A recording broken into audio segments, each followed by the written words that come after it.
Gaur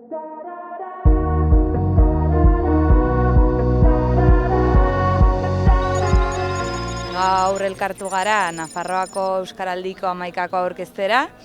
Aurten Euskaraldia izango dugu maiatzaren 15-tik 25-era eta laugarren edizio honetan salto kualitatibo eta kuantitatiboa eman nahi dugu.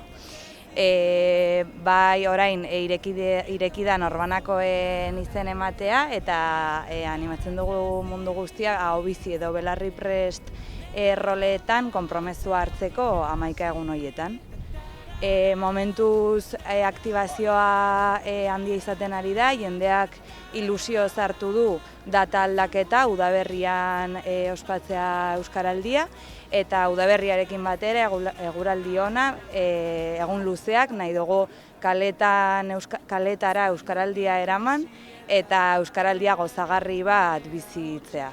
Nire aurtengo erronka ziurrenik izanen da euskarazko espazio gehiago konkistatzea nire bizitzan, ze ematen badu ezetz, harritzen gara askotan Iruñan, Iruñerrian eta Euskal Herrian zenbatek konpartitzen dugun euskara eta euskararen espazioak, eta uste dut Euskaraldiak horretarako aukera paregabea ematen duela leku eta pertsona berriak deskubritzeko euskararen unibertsoan.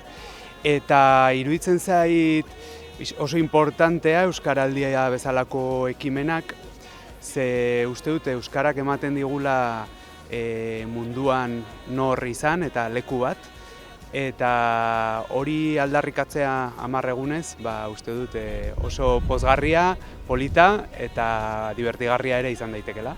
Beraz, animatzen dut mundu guztia, maiatzaren 15-tik 25-era Euskaraldian parte hartzera.